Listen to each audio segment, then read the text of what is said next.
नमस्कार दोस्तों, स्वागत है आप लोगों का एक बार फिर से आज जीएस एकेडमी पर। चलिए आज थोड़ा चैनल को लाइक करिए, सब्सक्राइब करिए और शेयर करिए। आज का हमारा जो चैप्टर है, देखिए आधुनिक भारत के इतिहास में एक चैप्टर बहुत ही आईएमपी है। उस चैप्टर को किसी सीमा में हम लोग नहीं बांध सकते हैं। जैसे कुछ कथन है और उस कथन को कहने वाले, उससे संबंधित लोगों से यहाँ से क्वेश्चन आता रहता है। तो आज का हमारा जो चैप्टर होगा वो होगा आधुनिक भारत से। ये हमारी हेडिंग होगी कथन। किसने क्या कहा था, किसी भी घटना के संबंध में या किसी भी चीज़ के बारे में किसने कौन से कथन कहे थे।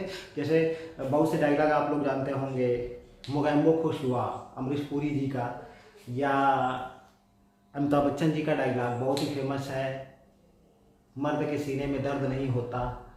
ऐसे करके बहुत से डायलॉग हैं। एक डायलॉग उस फिल्म का है जिसमें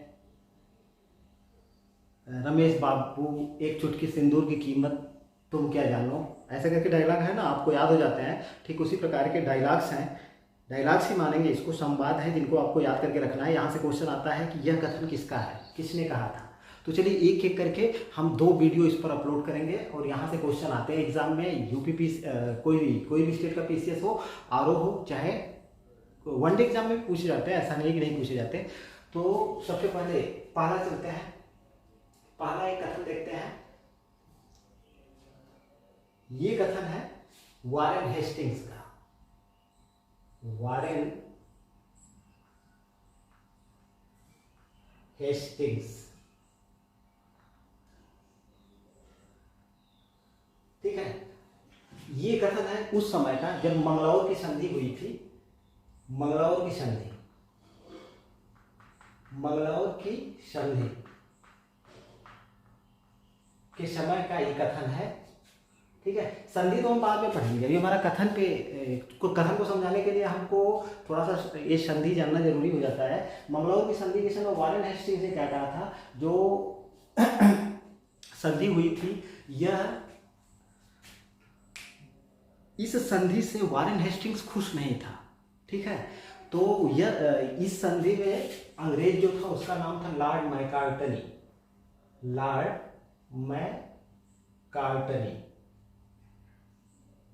मैकार्टनी, तो उसी को लेकर के इसने कहा था, वारेन हेस्टिंग्स ने कहा था कि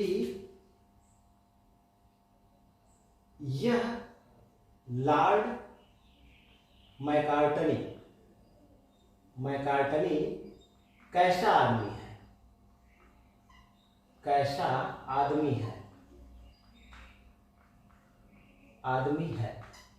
मैं अभी भी विश्वास के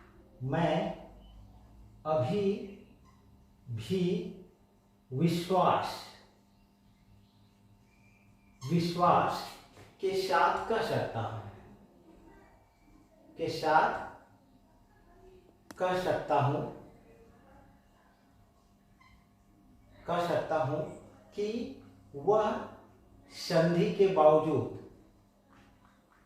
संधि के बावजूद कर्नाटक को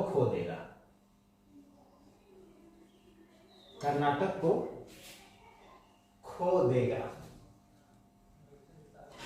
ये वाला मंगलौर की संधि के समय वारेन हेस्टिंग्स ने कहा था कि मंगलौर की संधि से वारेन हेस्टिंग्स खुश नहीं था, इसलिए उसने कहा था, लॉर्ड मैकार्टनी को लक्ष्य करते हुए कहा था कि यह लॉर्ड मैकार्टनी कैसा आदमी है, मैं अभी भी विश्वास के साथ कह सकता हूं कि संधि के बावजूद वह कर्नाटक को खो देगा। तो यहाँ से कथन आएगा कि ये कथन किसका है, तो आपका ऑप्शन जाएगा वारेन हेस्टिंग्स का है, ठीक है ना। लॉर्ड मैकार्टनी के बारे में उसने कहा था।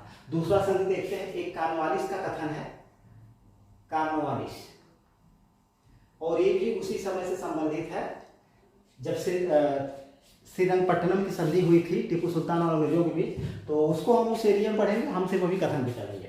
कॉर्नवालिस बोलता है किस संधि के समय, श्रीरंगपट्टनम की संधि हुई थी,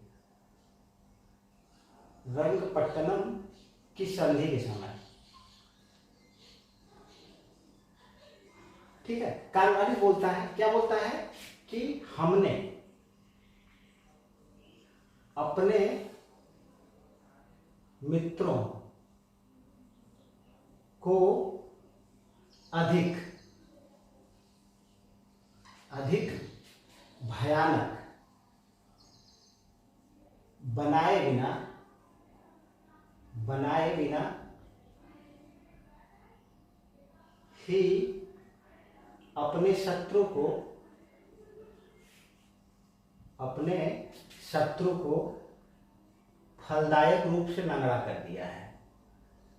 फलदायक रूप से लंगड़ा कर दिया है। ठीक है, ये वाला कथन भी आईएमपी है। तो ये कथन आपको ध्यान में रखना है। किसने कहा है? कॉर्नवालिस ने कहा है। और श्रीरंगपट्टनम की संधि के समय कहा था उसने कि हमने अपने मित्रों को अधिक भयानक बनाए बिना ही अपने शत्रु को फलदायक रूप से लंगड़ा कर दिया है। किसका कथन है? कॉर्नवालिस का कथन है। ठीक है, श्रीरंगपट्टनम की संधि के समय उसने एक कथन व्यक्त किया था। चलिए, एक और कथन है, बहुत ही वीआईएमपी है। ये तो बहुत ही वीआईएमपी है, पूछा गया है। जैसे अलीवर्दी खां का एक कथन है। तीसरा, अलीवर्दी खां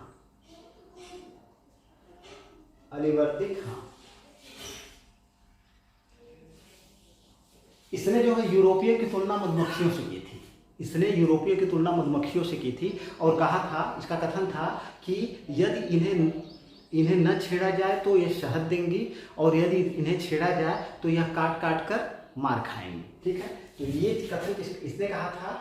इसने यूरोपियों की तुलना मधुमक्खियों से की है।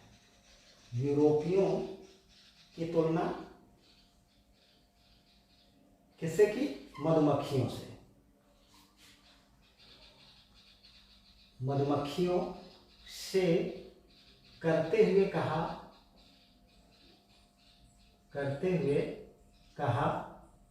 कि यदि इन्हें न छेड़ा जाए,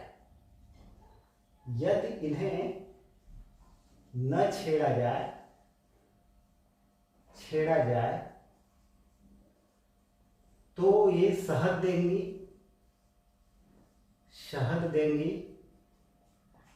और यदि इन्हें छेड़ा जाए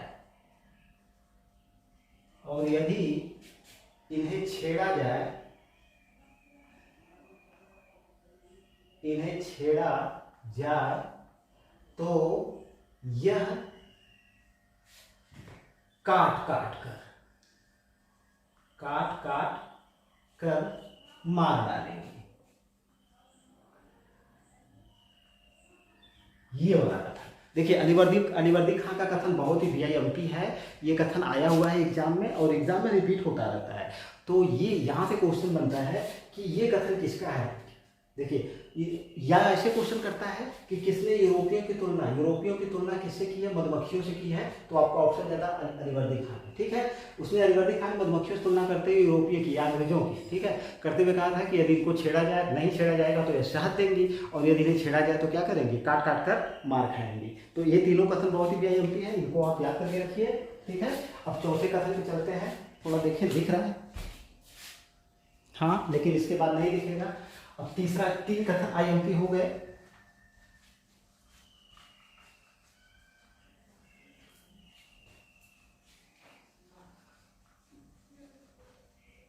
चलिए, चौथे कथन पे चलते हैं। चौथा कथन,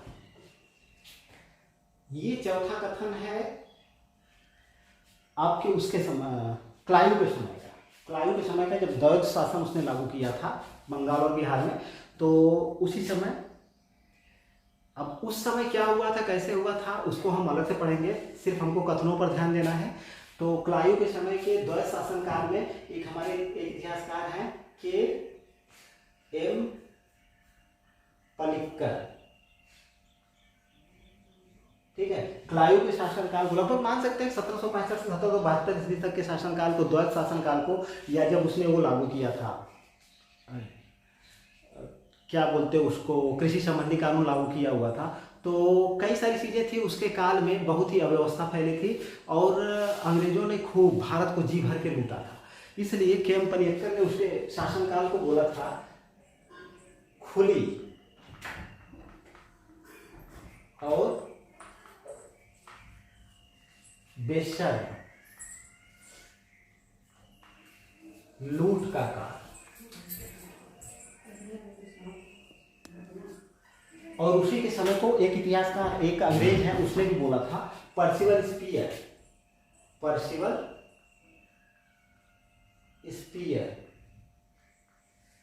पर्सिवल स्पीयर ने बोला था कि नहीं सॉरी यार, यहां गलती हो गई, इन्होंने खुली और बेशर्म में लूट का काल नहीं बोला था, इन्होंने केएम पनिक्कर ने क्लायु के काल को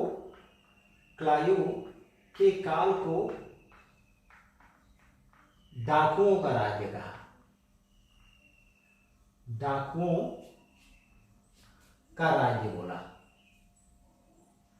और पर्सिवल स्पीयर ने क्लायु के शासनकाल को क्या बोला, खुली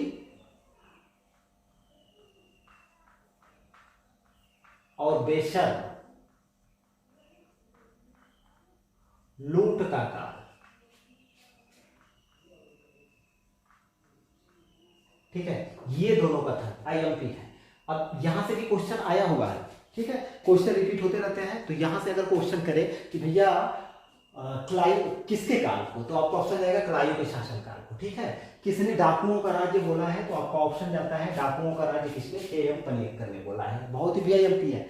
दूसरा, पर्सिवल स्पीयर ने क्लायु के शासनकाल को खुली और बेशर्म लूट का काल कहा है। और क्यों कहा है, क्योंकि एक छोटा सा मतलब एक एग्जाम्पल मैंने देकर के बता दिया कि उस समय काफ़ी प्रशासन में अराजकता आई हुई थी और जितने भी अधिकारी या कर्मचारी तक काफ़ी लाभ कमा रहे थे। वो लाभ कैसे कमा रहे थे उसको क्लायु वाले चैप्टर में क्लियर किया जाएगा। तो ये दोनों कथन आपको याद करके रखना है। ठीक है, अब चलते हैं शिवाजी के शासनकाल में। एक इतिहासकार है स्मिथ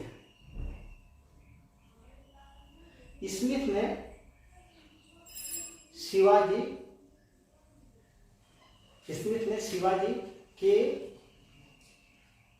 राज्य को डाकू राज्य कहा है, राज्य कहा है। ठीक है, इनका ये है स्मिथ ने। और दूसरा एक आते हैं आपके औरंगजेब भी। औरंगजेब शिवाजी को क्या बोलता है, औरंगजेब शिवाजी को पहाड़ी चूहा कहा था। अब ये दोनों चीजें आपको याद होनी चाहिए कि शिवाजी को पहाड़ी चूहा किसने कहा था, शिवाजी को पहाड़ी चूहा किसने कहा था, औरंगजेब ने कहा था। ठीक है, पहाड़ी चूहा। और स्मिथ ने शिवाजी के राज्य को क्या बोला है, डाकू राज्य बोला है। ये वाला कथन, ये दोनों कथन वीआईएमपी, इनको भी आपको याद करके रखना है। ठीक है, एक देखिए 1719 ईस्वी में, चौथा ये पांचवा कथन हो गया, ये छठा हो गया। अब सातवें पे चलते हैं। 1719 ईस्वी में एक संधि हुई थी मुगलों और मराठों के बीच। ठीक है, मुगलों की तरफ से मुगलों की ओर से या तरफ से सैयद हुसैन और मराठों की तरफ से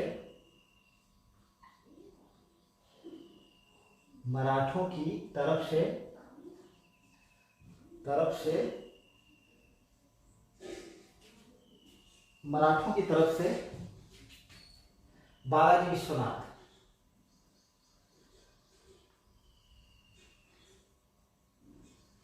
के बीच एक संधि हुई थी,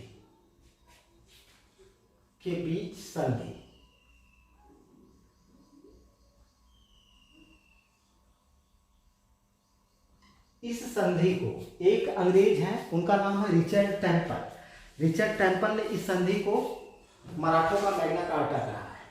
रिचर्ड टेम्पल ने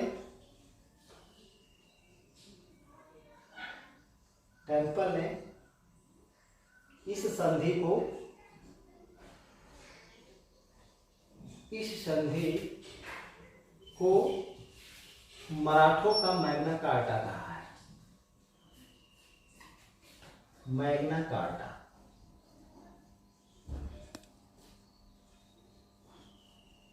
ठीक है, ये वाला भी बहुत ही आईएमपी है। ठीक है, इसको भी आप याद करके रखोगे कि किसने जो है इस संधि को, जो बालाजी विश्वनाथ और मुगलों के बीच हुआ था। ठीक है, मुगलों की तरफ से सैयद हुसैन ने किया था। तो इसको किसने, रिचर्ड टेम्पल ने क्या कहा था, मराठों का मैग्ना कार्टा इस संधि को कहा था। ठीक है, अच्छा देखिए, एक युद्ध हुआ था जिसको कहते हैं पानीपत का तृतीय युद्ध। तो यहाँ से क्वेश्चन आता है कि पानीपत के तृतीय युद्ध का प्रत्यक्षदर्शी कौन था। तो पानीपत के तृतीय युद्ध का 8वें कथन में उसका कथन भी देख लेंगे। पानीपत के तृतीय युद्ध, पानीपत के तृतीय युद्ध के प्रत्यक्षदर्शी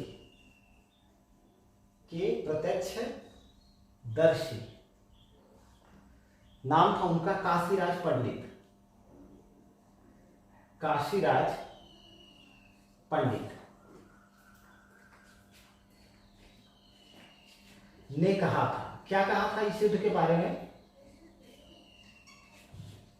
कहा था कि यह युद्ध मराठों के लिए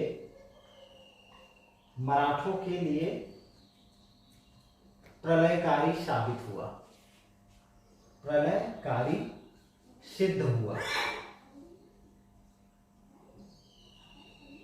ठीक है, अब देखिए यहां से दो क्वेश्चन बनते हैं कि पानीपत के तृतीय युद्ध का प्रत्यक्षदर्शी कौन था। तो आपका ऑप्शन जाता है कि काशीराज पंडित। ठीक है, काशी से नाम याद करके रखिए, काशीराज पंडित। इसने क्या कहा था, इसने कहा था कि ये जो पानीपत का युद्ध हुआ था ये मराठों के लिए प्रलयकारी साबित हुआ था। ठीक है, उनकी शक्ति इसी के बाद छीन हो गई थी। शायद दिख रहा है कि नहीं, देखें, हाँ दिख रहा है। तो ये वाला कथन भी आपको याद करके रखना है, प्रत्यक्षदर्शी कौन था, उसने क्या कहा था, प्रलयकारी की बात किसने करी थी, ये चीज आप याद करके रखोगे। ठीक है, इसको मिटाते हैं, 8 कथन हो गए, 9वां कथन देखते हैं।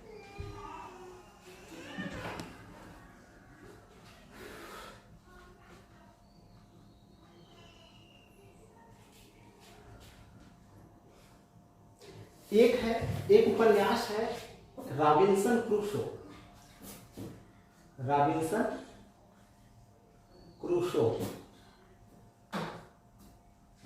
के लेखक डैफो।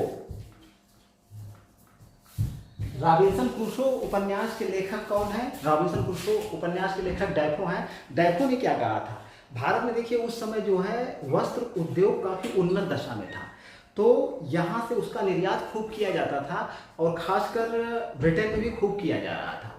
तो उस समय उस स्थिति से नाराज होकर के उसने शिकायत भरे लहजे में कहा था कि, कहा था डैफो ने कहा, क्या कहा कि भारतीय वस्त्र हमारे घरों, अलमारियों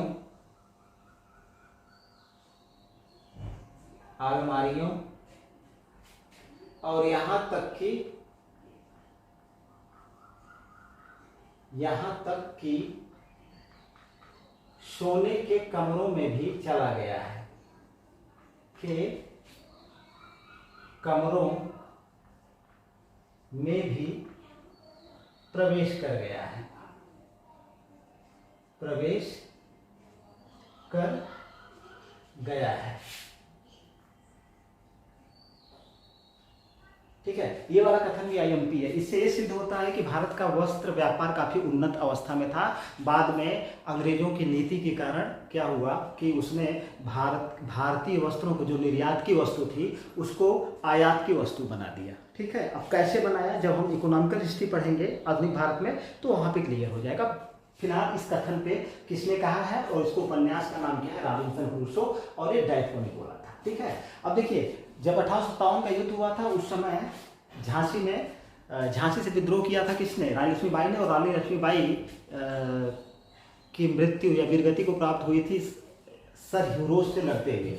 तो सर ह्यूरोज का एक कथन है उनके बारे में। सर ह्यूरोज ने क्या कहा था, सर ह्यूरोज का कथन था कि विद्रोहियों में यह अकेली मर्द थी।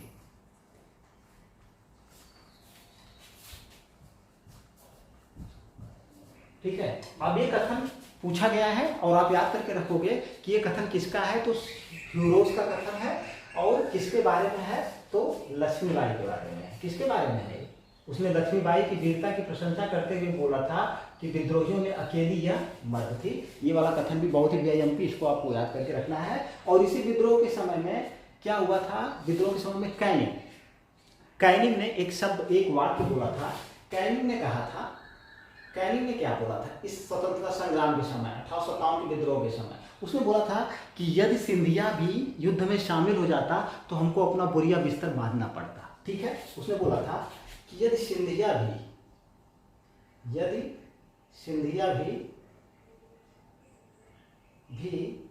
विद्रोह में शामिल हो जाता,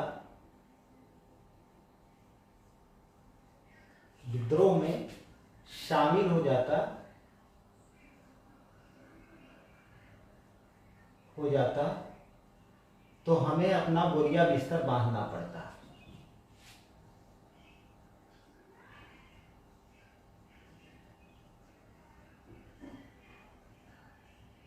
बोरिया बिस्तर बांधना पड़ता। ठीक है, आईएमपी कथन है 1857 की क्रांति से संबंध में। तो 1857 क्रांति पे मैंने एक वीडियो बनाया, अभी पूरा वीडियो स्वरूप कारण विस्तार पे चलेंगे तो सारी चीजें क्लियर हो जाएंगी। तो उसने किसके बारे में कहा था, यहाँ से क्वेश्चन आएगा कि किसने, कथन किसका है, तो आपका ऑप्शन जाता है कैनिंग का है। और उसने किसके बारे में कहा था कि अगर वो विद्रोह में शामिल हो जाता तो हमको बोरिया बिस्तर बांध करके यहाँ से इंग्लैंड वापस जाना पड़ता, सिंधिया जी। ठीक है, तो ये वाला कथन भी आप याद करके रखोगे। एक है मोहम्मद मोहसिन, जिनको दादू मीर के नाम से भी जाना जाता है, दादू मीर के नाम से भी जाना जाता है। ठीक है, मैंने जो धार्मिक आंदोलन पढ़ा है उसमें एक फराइजी आंदोलन मैंने पढ़ाया है, कहाँ हुआ था, बंगाल में हुआ था। और इसके प्रवर्तक कौन थे, मोहम्मद मोहसिन या दादू मीर के बारे में मैंने पढ़ाया हुआ था। वहाँ पर भी इनका एक कथन था, इनका कथन था कि समस्त भूमि का मालिक खुदा है, समस्त भूमि का मालिक खुदा है, समस्त भूमि का मालिक खुदा है। आईएमपी कथन है, इसको भी आप याद करके रखोगे। किसने कहा था, मोहम्मद मोहसिन, या इनको दादू मीर कहा जाता है। इसने कहा था कि समस्त भूमि का मालिक खुदा है। ये फराइजी आंदोलन संबंधित है, धार्मिक आंदोलन पर मैंने जो वीडियो बनाया वहाँ पे इनके बारे में पूरा मैंने विस्तार से बताया हुआ है। ठीक है, अब आगे चलते हैं। इसी में एक मुंडा विद्रोह हुआ था, बिरसा मुंडा का भी एक कथन है, ये भी आईएमपी है। इसने क्या कहा था, दीकुओं के खून से धरती लाल हो जाएगी, दीकुओं के खून से धरती लाल हो जाएगी।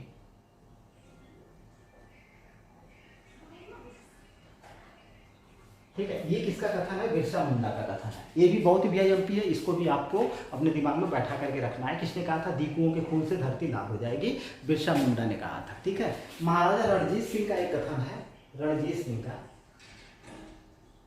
सिंह, इन्होंने एक कथन दिया हुआ था, सब लाल हो जाएगा, सब लाल हो जाएगा। ये कथन किसका है, महाराजा रणजीत सिंह का। उन्होंने कहा था कि सब लाल हो जाएगा। इसी प्रकार से टीपू सुल्तान का एक कथन था, टीपू सुल्तान का देखिए दिख रहा है कि नहीं, हाँ हो जाएगा। टीपू का कथन था, टीपू सुल्तान, इसने कहा था अंग्रेजों के बारे में कि मैं अंग्रेजों को हरा तो सकता हूं, ठीक है, लेकिन मैं समुद्र को तो नहीं सुखा सकता। इसने कहा था मैं अंग्रेजों को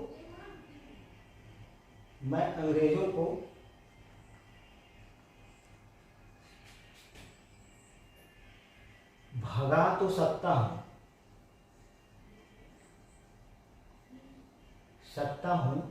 लेकिन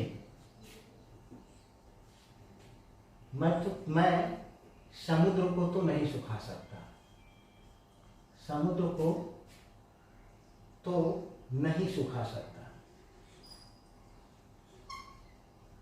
ये कथन किसका है, आपके टीपू सुल्तान का है। ये सारे कथन बहुत ही वीआईएमपी है, एग्जाम में आते रहे हैं। तो 10 से 15 कथन हमने यहाँ पे देख लिए हैं, कुछ कथन और हैं, इनको देखते हैं। मैंने कहा 2 वीडियो बनेगा, 2 वीडियो में सारे कथन जितने भी आधुनिक भारत से संबंधित जितने भी कथन हैं, सारे कथन जहाँ से क्वेश्चन आते हैं सारे क्लियर करवा दूंगा। तो ये वाला ये बिरसा मुंडा का कथन हो गया, चाहे रणजीत सिंह का कथन हो गया, चाहे टीपू सुल्तान का हो गया, मोहम्मद मोहसिन राजूमीर का हो गया, कैनिंग का, सर का, रॉबिन्सन क्रूसो का, सभी कथन वीआईएमपी हैं। सबको आप एकदम से नोट डाउन करके चलोगे। अब देखिए,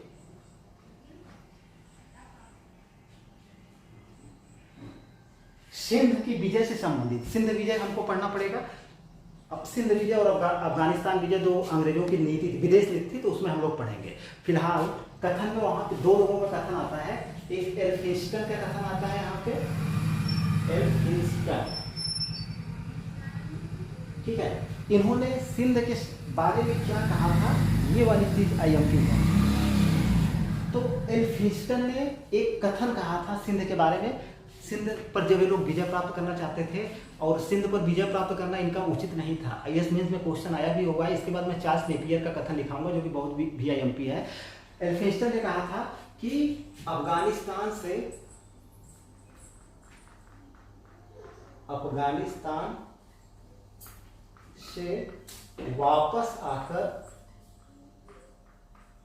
वापस आकर ये लोग का मतलब क्या, अंग्रेज, ये लोग उस निर्दयी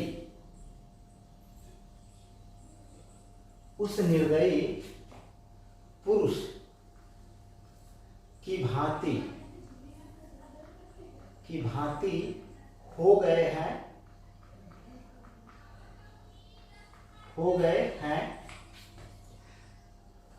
जिस पर गली में मार पड़ी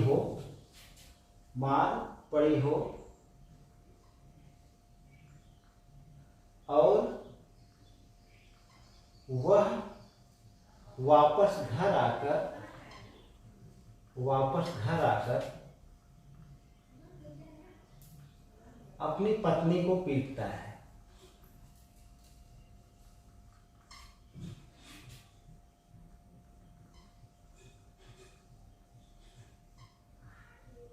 ठीक है, सिंध विजय से संबंधित एक कथन है एल्फिंस्टन का। ठीक है, अच्छा देखिए, अब ये वाला कथन देखिए, इसने क्या कहा था, बड़े मजाकिया स्वर में कहा था इसने, एल्फिंस्टन ने कहा था कि अफगानिस्तान से वापस आकर ये लोग उस निर्दयी, मतलब अंग्रेज उस निर्दयी पुरुष की भांति हो गए हैं, जिसको मान ले गली चौराहे पर क्या पड़ी हो, मार पड़ी हो, गली चौराहे पर मार खाया हो बेचारा, और वहां का गुस्सा कहाँ आके उतार रहा है, घर पे आके अपनी पत्नी को पीटता है। किसका कथन है, एल्फिंस्टन का कथन है, आईएमपी कथन है, इसको याद करके रखिए। और सिंध विजय से संबंधित कथन है, ठीक है ना। अब देखिए दूसरा सिंध विजय से संबंधित कथन है चार्ल्स नेपियर का, ये बहुत ही वीआईएमपी है, चार्ल्स नेपियर। इसके कथन पे, चार्ल्स नेपियर के कथन पे, क्योंकि चार्ल्स नेपियर ने ही सिंध विजय किया था, यहाँ से क्वेश्चन आता है कि सिंध पर विजय किसने प्राप्त की थी, चार्ल्स नेपियर ने प्राप्त की थी। हालांकि उस समय एलन बरो, कौन था, एलन बरो वायसराय थे, ठीक है। एलन बरो के समय में चार्ल्स नेपियर ने सिंध की विजय प्राप्त की थी, और उसने सिंध की विजय पर एक कथन लिखा हुआ था, और उसी कथन पे मेंस लिखने को आया हुआ था। ठीक, क्या कहा था इसने कहा था कि अपनी डायरी में लिखा था कि हमें सिंध को अपने अधीन लाने का कोई अधिकार नहीं है, कोई अधिकार नहीं है, फिर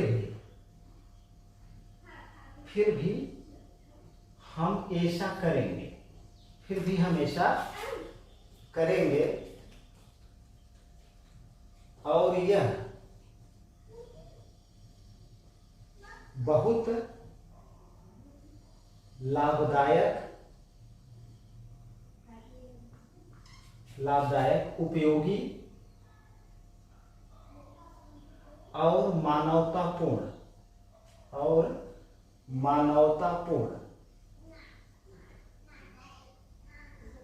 नीचता होगी। ये है, इसी पर आईएएस मेंस में लिखने को आया हुआ था। अब इसी पर, अब सिंध विजय किस परिस्थिति में कैसे हुआ था, सिंध को विजय करना उचित था या अनुचित था, तो जब सिंध के बारे में जब हम परिस्थितियां पढ़ेंगे तभी हम इस पर लिख पाएंगे। ठीक है, तो इसी कथन पे उसने मेंस लिखने को दे दिया था। कथन किसका है? चार्ल्स नेपियर का है। ठीक है, इसी ने सिंध विजय किया था, क्योंकि एलनबरो ने सिंध पर विजय प्राप्त करने के लिए चार्ल्स नेपियर को नियुक्त किया था, और उसने अपनी डायरी में लिखा था कि हमें सिंध को अपने अधीन लाने का कोई अधिकार नहीं है, लेकिन हम यह करेंगे और यह बहुत ही लाभदायक, उपयोगी और मानवतापूर्ण निष्ठा होगी। बहुत ही VIMP कथन है, ये आपको याद करके रखना है। और ये भी सिंध विजय से संबंधित कथन है, सिंध विजय। ठीक है, एक है कथन धर्म से संबंधित नारायण गुरु का, नारायण गुरु का। इनका एक नारा था, या इन्होंने एक कथन दिया था, मानव के लिए एक जाति, एक ईश्वर, एक धर्म और एक ईश्वर, ये कथन बहुत ही VIMP है। पेपर उठा करके देखिए, पूछा हुआ है कि किसने ये कथन बोला था, किसने ये बोला था कि भैया मानव के लिए एक जाति, एक धर्म और एक ईश्वर। लेकिन इनके शिष्य आते हैं, वो इनसे 2 कदम आगे निकल जाते हैं। उनका नाम क्या था? इनके शिष्य अयप्पन राजन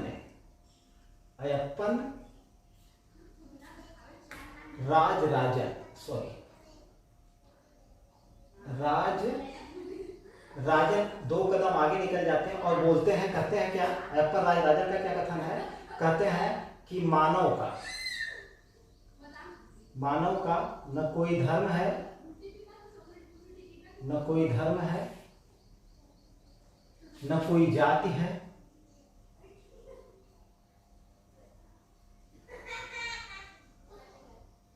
और न कोई ईश्वर है।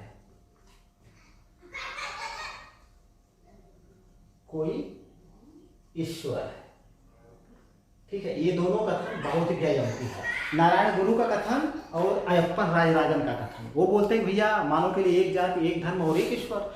अब उससे 2-4 कदम आगे निकल करके, या कहते हैं 20 कदम आगे निकल करके बोलते हैं कि भैया मानव का ना कोई धर्म है, ना कोई जाति है, ना कोई ईश्वर है। तो दोनों का नाम नारायण गुरु जी का, हालांकि धार्मिक आंदोलन में नारायण गुरु और अयप्पन राजन को हम लोग पढ़ेंगे। अभी एक वीडियो और इस पर हमको बनाना है। ठीक है, तो ये रहे कुछ बहुत ही VIMP कथन जहाँ से क्वेश्चन आते रहते हैं। अब आगे हम लोग चलेंगे, वीडियो लंबा नहीं करते हैं, अभी आगे हम लोग चलेंगे तो कई ऐसे कथन मिलेंगे। जैसे कुछ कथन आपको, एक कथन हम मैकाले का यहाँ पे लिखते हैं। जब भारत की शिक्षा पर प्राच्य और पाश्चात्य जो विवाद हो रहा था, तो उस पर मैकाले ने क्या बोला था? मैकाले ने कहा था, मैकाले का कथन था, मैकाले ने बोला था कि यूरोप के एक अच्छे पुस्तकालय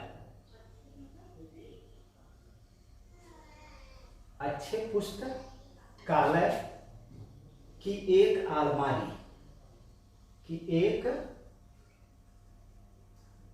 अलमारी का तख्ता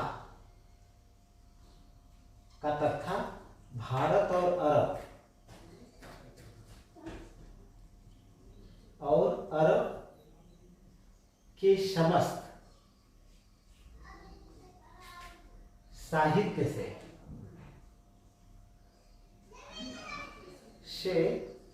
अधिक मूल्यवान है।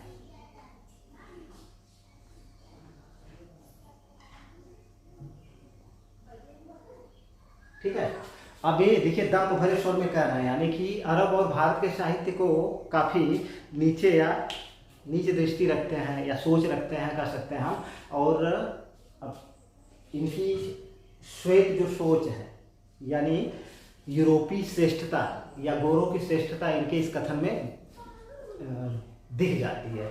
तो ये वाला कथन भी IMP किसका है? मैकाले का है कि यूरोप के एक अच्छे, मतलब ये कहते भैया पुस्तकालय जो एक अलमारी का खाली एक तख्तवा जो है वो पूरे पूरे अरब में जितना भी पुस्तकालय या साहित्य है, पूरे भारत में जितना पुस्तकालय और साहित्य है उस सबसे ज़्यादा मूल्यवान है। आईएमसी कथन है, इनको याद करके रखना है। इसके बाद भी हम लोग चलेंगे नेक्स्ट क्लास में, तो वहाँ पर भी बहुत सारे कथन आएंगे। जैसे गांधी जी का आएगा कि मैं देश की बालू से ही कांग्रेस से बड़ा आंदोलन खड़ा कर दूंगा, या वो कहते हैं कि मैं जो है यदि कांग्रेस विभाजन स्वीकार करती है तो उसे मेरे लाश के ऊपर से गुजरना होगा। ऐसे करके उनके कई कथन हैं। तो कुछ कथन बाल गंगाधर तिलक जी का है, या कांग्रेस की स्थापना संबंधित कुछ कथन है। ठीक है, तो अगले 15-20 कथन जो आईएमपी है नेक्स्ट वीडियो में हम उस पर चर्चा कर लेंगे। फिलहाल इन कथनों को आप याद करके रखिएगा। वीडियो देखने के लिए बहुत बहुत धन्यवाद। Please like, share and subscribe.